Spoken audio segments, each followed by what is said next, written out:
Do you ever think, what if? What if I'm at the mall and the guns start shooting? What if I'm in an airplane and it starts filling up with smoke? Well, I do. Yeah. Situational awareness. I thought of having this program for some time ago. Nancy and I were talking about a speaker. Today we have Lee Dotson. He is the Homeland Security Director, works in the state of Tennessee. He has a long resume of work within the police force. He started in Robertson County Sheriff's Department. He worked in Springfield. He was actually in the first DARE class of instructors, and as really completed instructor development there. He left the state in July of 1996 when he became a special agent with the Secret Service. When with the Secret Service, he had assignments in Nashville, Washington, Jackson Hole, Dallas, San Antonio, 2 duty assignments in London. He has held, during that time, when he came back to the state in 2017, he was in charge of he was Assistant Commissioner of Prison Operations in Tennessee, in charge of 14 prisons, a $900 million budget. When I was lining this up, I made a phone call to him, and you know, sometimes this is hard to connect. Margaret and I were in Florida, and I was at a post office, and Margaret goes, "Roy, somebody from the Secret Service or from Homeland Security's with you on the phone for you." And I'm like, "Margaret, U.S. government never calls you. That's a scam. Hang the phone up." "No," he said something about Rotary. I'm like, "Oh, that is legit." So I barely got him because I was about to hang up the phone. Welcome Lee Dotson to the Rotary Club.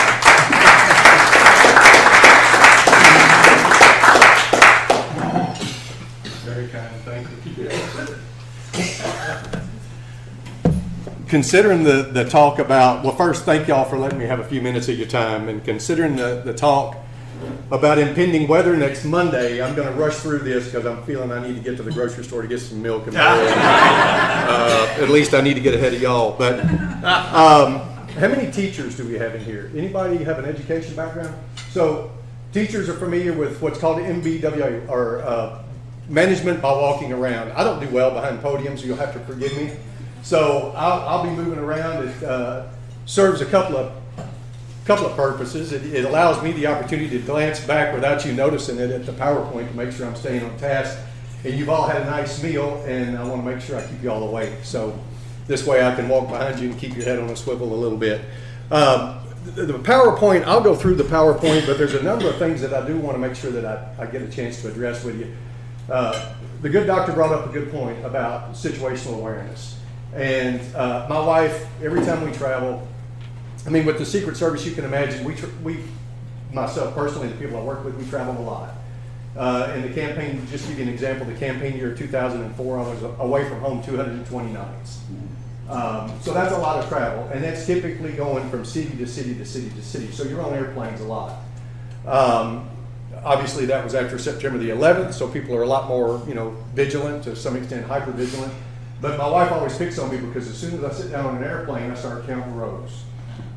I want to know how many rows ahead of me it is to an exit, how many rows it is behind me to the exit, and then, I'll be the first to admit I do start looking at people on the plane. I start watching people and watching their mannerisms and see if anything stands out as being suspicious. A couple of things I do want to talk about today is I want to give you the history of the Office of Homeland Security. It's a state agency. It's not a federal agency. Came into being under an executive order in 2002. We'll talk about that in a few minutes, a state executive order. But the whole point of the Office of Homeland Security at the time was, it came about as a result of terrorist acts, September the 11th attacks. And, the government, both on the federal side and on the state side, wanted to make sure that we had something in place to identify, threats, to mitigate consequences. So each state has some form of Office of Homeland Security. Some of them fall under emergency management, like whatever TEMA's counterpart would be in another state. Some of them fall under the law enforcement side, and that's what Tennessee elected to do. TEMA will manage hazards and response to hazards, and the Office of Homeland Security's our goal is to identify and mitigate threat. So our mission statement is pretty easy, and I don't want to get in front of it for anybody, but awareness, prevention, protection, response, and organizational excellence. I mean, you can read it for yourself, but we want to identify and understand terrorist threats, specifically within Tennessee, deter, detect, and as I said, mitigate threats. We want to do everything we can to safeguard our citizens, freedoms, property, and support the economy. Assist in coordinating responses and organizational excellence, obviously putting our citizens first in Tennessee. We respond to our mission and have several priorities. Investigating threats to life. We share intelligence and information. We conduct investigations, support investigations. Part of my portfolio is cybersecurity. It's part of my background with the Secret Service.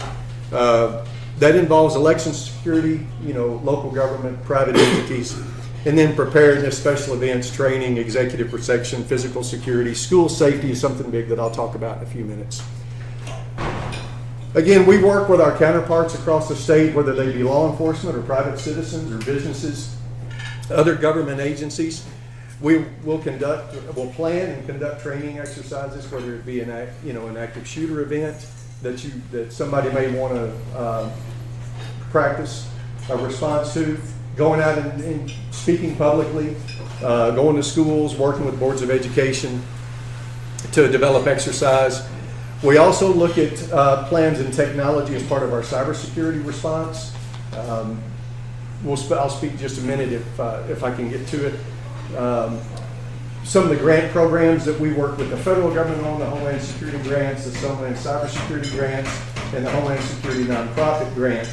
One of our agents in Tennessee has worked with what's called the STS, which is basically Tennessee's IT agency for the state. Our agent worked with them and helped them build out the application process for the new Homeland Security Cyber Grant Program, which awards money to different government entities, the counties, to help them build out a more robust cybersecurity platform. And in response, it helps us, not only protect your information, but it helps ensure the integrity of elections and things like that. We have the Terrorism Liaison Program. Basically what that is, there's select officers across the state from sheriff's departments, fire departments, police departments that have received additional training from the Office of Homeland Security to help them be better prepared in identifying suspicious activity, receiving suspicious activity reports from the folks in their communities, and then being able to funnel that information up to us. Those are the folks, when we see something happening in other parts of the world, kind of like what happened back in October in Israel, as soon as we start getting information about it, incidents like that, we start funneling that information out through what's called ReadyOp, and that's just a program that we use to notify our partners, whether they be law enforcement or other emergency service agencies. And again, some of that's done through our program with terrorism liaison officers. And then I mentioned briefly the Homeland Security Grant Program. That's federal dollars that comes down to Tennessee every year, to a number of states, but comes down to Tennessee every year.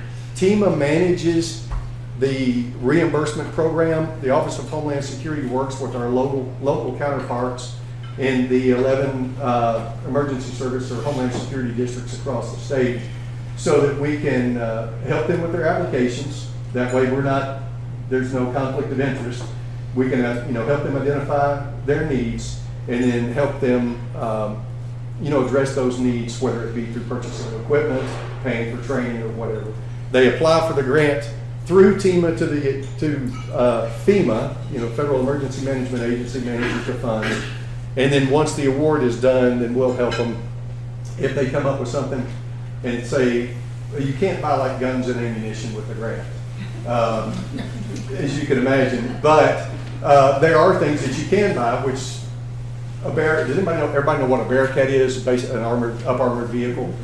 So the federal government doesn't allow you to buy, Bearcats anymore with battering rams on the front of them to drive them through people's houses when they're serving search warrants.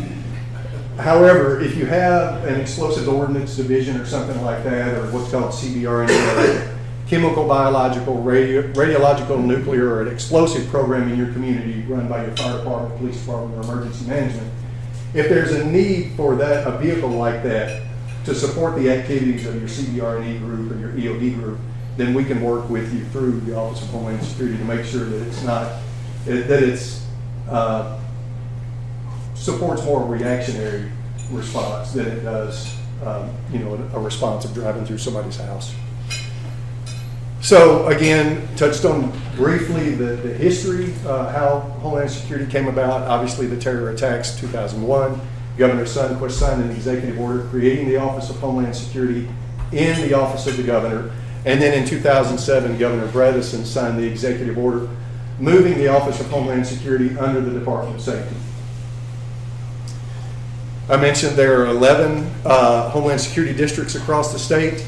I do want to make some time, save some time for questions. One question that I have yet to have answered to my satisfaction, so I'll tell you now, don't ask it. I don't know why there's 11.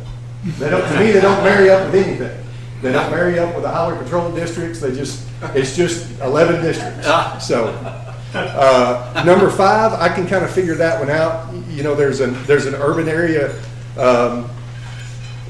what's called a UASI, which is basically an urban area service district for emergency management. Or number 5 makes sense because Metro Nashville is a UASI, and that encompasses counties around Davidson County. But for the rest of it, I don't know. So the Office of Homeland Security is under the Department of Safety. There are 2 law enforcement branches under the Department of Safety: Highway Patrol and the Office of Homeland Security. TBI is obviously another independent state law enforcement agency, and they have agents scattered all over the state. Safety has Homeland Security agents and troopers, at least one Homeland Security agent and a trooper in every county of the state. Some of the other state law enforcement agencies, their agents or their enforcement officers will share counties, or they'll have multiple counties as part of their, what I would call their road district or their area of operations or area of responsibility. But the Office of Safety and Homeland Security has somebody in each county. The Fusion Center is co-managed. That's an intelligence operations center.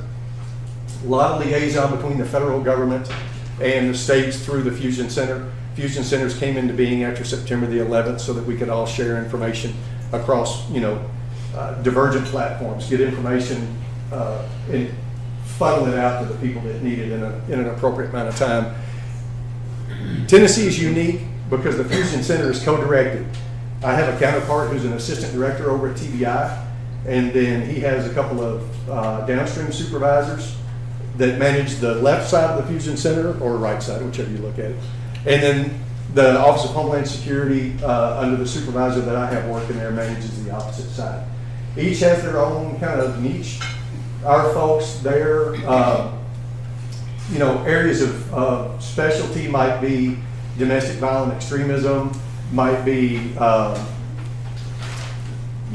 we may have somebody over there, I'm quite sure we do, that their specialty is out, Al-Qaeda in the Arabian Peninsula or something like that. These folks are very skilled, they're very knowledgeable in identifying and disseminating information that might be relevant to their specialty, basically, and the impact that it could have in Tennessee. Critical infrastructure is something else. I believe there are 18 critical infrastructure sectors. I can't name them all to you, but if you can think of something that touches, or that would have if it was disrupted, would have a negative impact on your daily life, that's what a critical infrastructure sector is. Think about law enforcement. So there's a government infrastructure sector. Healthcare, hospitals. If hospitals were disrupted, whether it be through a terrorist attack or through a ransomware attack, that's going to have a negative impact on folks. Major manufacturing, defense manufacturing, 2 separate critical infrastructure sectors. Dams is in a sector by itself because of the impact for a natural disaster that could happen, and then there's also an energy sector. If our power grid is attacked and it's a sustained attack where somebody's able to disrupt the delivery of services, that's going to have a negative impact, or potentially could have a negative impact.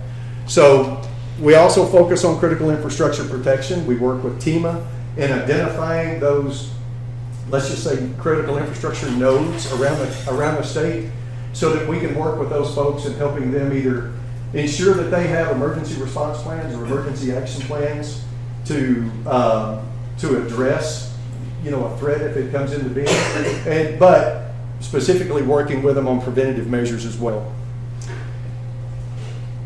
Again, the Office of Homeland Security, just kind of how we operate is planning, to satisfy our mission, is planning, special event security. We manage the grant program, a law enforcement response, dignitary protection, election security, and training. So I'm going to work from the bottom up because I want to give you a little more history about the office. Here recently, we all know that violent acts are occurring all across the country, and unfortunately Tennessee has not been immune, especially last year with the Covenant School incidents. Prior to that, Governor Lee had made mention that he did not want to see a Uvalde happen in Tennessee. Obviously no one does, but he took the step to make sure that he wanted to increase the Homeland Security footprint because of our work with school security over the last several years. It's not new to us. We've been working since about 2013 with schools across the state.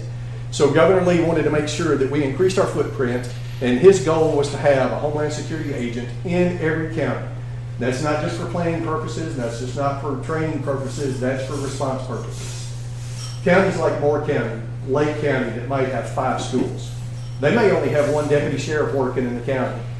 That deputy sheriff may be tied up with somebody that's in the middle of a behavioral health crisis, and by statute, that deputy sheriff is the one that has to transport them to the hospital and on for further treatment. So now you don't have a deputy sheriff in the county. So who do you have? You've got a trooper and a Homeland Security agent. Our agents go through training. We have our own recognized what's called POST, Peace Officer Standards and Training Commission training that we've developed. And our agents go through that training, and they are required, it's not expected, it's required in the event of an active threat or any kind of critical incident in your area of responsibility. As soon as you become aware of it, the Homeland Security agent is required to respond. So there's none of this waiting on backup or any of that. The responsibility falls to that agent that's assigned to that county or that area. Some of the counties have multiple agents, but because of the size. So we developed our training program based on that from the ground up. We have a training section that works with all of the agents, the current agents, but when I came on, quick little segue, I retired from the Department of Correction in April. As you can imagine, I've been the assistant commissioner for about 5 years, and if you run prisons for that long, 5 years is about 4.5 years too much. So somebody asked me why I retired, and I said it's 25 hours a day, 8 days a week, 366 days a year. I got tired of the phone ringing at 2 or 3 o'clock in the morning, 5 out of 7 nights, and my wife rolling over and me having to get up and go to another room. So anyway, I retired. Greg Mays, who's the Deputy Commissioner over Homeland Security, bought me enough coffee at Starbucks to convince me to come back to state government. So, and part of that was to develop a training program to work with other folks to develop the training program because I was the 19th commission staff member hired with the Office of Homeland Security, and that was in June. July the 1st, the money drop that was in the Appropriations Act, the governor's budget, where he had said he wanted a Homeland Security agent in every county. Part of that money in the act spurred us to hire 129 agents. So we're going from 19 agents in 1 year's time to about 141. So we're actively recruiting and hiring. With our first iteration that went out where we were accepting applications, we had 370 applications. Unfortunately, the majority of those people saw a decent salary and a state job, and they applied and they didn't meet the minimum qualifications. But to tell you all that, it's an agency that's growing, or it's an office that's growing. It's growing quickly, and we wanted to make sure that folks received the appropriate training that was certified or recognized training so that we could get people out into the field. Some of the other training that we go over with the folks is election security or cyber security. That's democracy is kind of the linchpin of our government, and making sure that election security or ensuring the integrity of our election process is there. And I'm not talking about people hiding votes, stealing votes, voter fraud. What I'm talking about is outside influences or outside threats. Our cyber group works on election security because, believe it or not, up until last year, we still had election commission offices across Tennessee that were using Yahoo for their email or Gmail. So what our group is doing and working with the Secretary of State's office is going around and making sure the IT systems that folks are using across the state, all across government, you know, not just the election offices, but making sure that they're protecting themselves as best they can. Making sure that their network systems are partitioned or bifurcated so that, to give you an example of how a major big box retailer or a major retailer in the country several years ago, the way they were hacked, and I'm not going to say the company name because everybody knows it. There's one in every town or every city across the country that has any size to the town with a big red circle. Their systems. So their systems, they had one network system set up, and they had a remote access to their HVAC systems. So their heat and air systems. Well, the server, the network wasn't partitioned, so their point of sale terminals were on the same server or same network as their HVAC systems. So if you come in one way and then just make a left-hand turn, you can go down the opposite hall. So that's what we want to make sure is people that their doors up so people can't just go in and go down any hallway they want to. So dignitary protection, obviously, something in my background with the service. Greg Mays, again, the Deputy Commissioner, he was the Assistant Special Agent in charge here in the Nashville Field Office for a number of years. We've hired, I think now for the office, we've hired 8 or 10 retired Secret Service agents now that are part of the Office of Homeland Security. We've hired 2 or 3 retired FBI agents. We've got a number of state and local law enforcement officers that bring a wealth of knowledge, investigative knowledge and experience, you know, to bear, that we've been able to hire and get trained and get on the street so far. And again, the reason that we're hiring these people from these varied backgrounds is we want to make sure that we have an appropriate law enforcement response. If a law enforcement agency calls, you know, one of our Homeland agents in the middle of the night and says, I need help, we want to make sure our folks are prepared to go out and help them. When I started with the Secret Service, the deputy director came in and met with all of us when we got hired. And there was 2 things he told us. He said, if you ever, well, let me say 3 things. He said, if you ever want to get fired, don't respond in the middle of the night if a police department calls and asks you to come out. That's a quick way to get fired. Another way to get fired, this was completely contrary to anything I'd ever done in my law enforcement career. The other thing he said, if you ever want to get fired, go out and arrest somebody by yourself. And that was counterintuitive to me because that's, you know, as police officers and deputy sheriffs, that's what you do all the time. But the service wants to make sure that everybody's safe while they're out working. And then the third thing he told us, he said, look around at each other. There are 24 of us in the class. This is really not relevant, but I just want to make people go, oh, you work for the Secret Service. He said, look around everybody in the class. He said, you all cleared the shelf. There's nobody left to hire. You're it. So that kind of makes me think, well, maybe I'm not that special. I cleared the shelf. So, but we're hiring folks as quickly as we can, and we're getting them trained as quickly as we can so that we can make sure that the folks are out doing what they need to do so that we can address our priorities and meet our mission. I talked about the threat to us. It's all across the country. Tennessee has not been immune. The good doctor talked about situational awareness. We don't want to become complacent.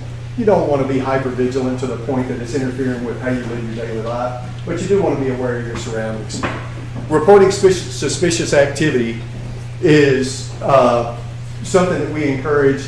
There'll be another slide here in a minute. You see something, say something. You know, the DHS mantra when the Department of Homeland Security came into being, that was the mantra that they put out. If you see something, say something.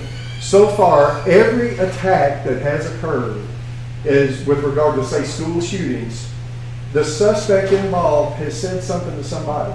They've either posted something online, they've told one of their classmates. They've gone to the point, several of them have gone to the point to tell their classmates, hey, don't come to school tomorrow. Or if you come to school tomorrow, go up on the mezzanine, don't stay down by the door out front. Because they didn't want to hurt, you know, they wanted to protect their friends. Unfortunately, people don't tell us. And there are avenues out there for, aside from being able to pick up the phone and call 911, there are other ways that you can, you know, that you can report suspicious activity. But we're not immune from sudden violence. You just got to have an idea of how you're going to respond. Again, see something, say something. The Safe TN app, I would encourage everybody to go to my TN, either on on Apple, was it Apple Play or Google Play, whatever the store, the Apple Store and the Google Store is, for your Android device, and go to MyTN and download the SafeTN app. That gives you a direct link to the Office of Homeland Security. You go in, if you see something, and it could be anything. It doesn't have to be, something involving terrorism or a school threat.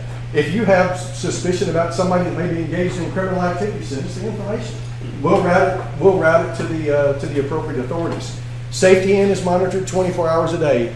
I have a counterpart that's a deputy director who's over operations for the investigative side of Homeland Security. He and I get the alerts directly from the SafeTN app. The alert also goes to our what's called the OHS Threat Desk, the Office of Homeland Security Threat Desk, which is manned or staffed 24 hours a day, either by an analyst or a special agent. One of the things that falls under my portfolio, again, is we created the Threat Assessment Center, and that's going to be coming online in probably late March, early April. We've got some conditional job offers to folks with some considerable experience on receiving threat information, being able to interrogate that information and getting it out to where it needs to go. We've got to get these folks hired and trained, but then that Threat Assessment Center will be up and running to support the agents in the field as well. So, but I'd encourage you to download that SafeTN app. Here's the contact information. That TFC, that's the email address for the Tennessee Fusion Center. If you have something that you feel like is, you see that seems to be suspicious or whatever, and then suspicious activity is just if you see something that you feel like somebody is either taking steps to plan a crime or taking steps to move forward to, commit a criminal act, that's suspicious activity. You can report it to us. I mean, we'll go through it. Some of it we vet away and there's nothing to it. Some of it, obviously there's something to it. We follow up on it. One last thing I'll say about situational awareness, and I don't want to run out of time, which I think I probably may have. Run, hide, fight. That's, you've all probably heard of it. It's a great mantra, run, hide, fight, but you have to plan for it. So run, if, wherever you are, whether you're on an airplane, obviously you don't have any places to run, but if you're at the mall, just be aware of your surroundings. Have an idea of ingress and egress routes. When you go into a business, all right, I know how I got in, now how am I going to get out? If I can't get out this way, what else is available to me? When you walk in the front door of a business, just glance up and look for the signs, the exit signs. I make it a point to make sure I know where restrooms are in a building for a number of reasons, but as I get older, but restrooms typically don't have what? Exits and windows. So it's a hardened room. If something happens and you have to run, you have to identify a place to run to. You want to run out. If you can't run out, then the next step is going to be to hide. You want to get yourself somewhere that's fairly secure or that you can try to secure. A restroom is a great place. Some of them, if it's just a single stall or whatever, you can lock the door. Make sure you turn your cell phone off or silence your cell phone. Don't turn it off, excuse me. Because the last thing you want when somebody's intent on doing you harm is they're walking by a room that you've secreted yourself in for your phone to go off. So make sure your phone's silenced. Barricade the door, lock the door, whatever you can do. And then the last thing is fight. Now, that's a last resort. But I mean, if it's between you and somebody else, think about it. Violence of action. Whatever you do has to be what I call violence of action. You have to get it into your head what you're going to do, and you have to follow through on it. You can't be weak about it. You can't take time to think. Once you've decided, if you're in a life and death situation, you make the decision that's necessary to protect your life and protect the lives of others, and you don't stop until the threat's eliminated. It's kind of a harsh way to put it, but that's the way I tried to help my wife raise our daughters as they were making their way out into the world, is that if you're faced with a threat, you have to eliminate the threat. You have to make it stop. And once it's stopped, you stop. That's all I've got. Hope that's not recorded. No.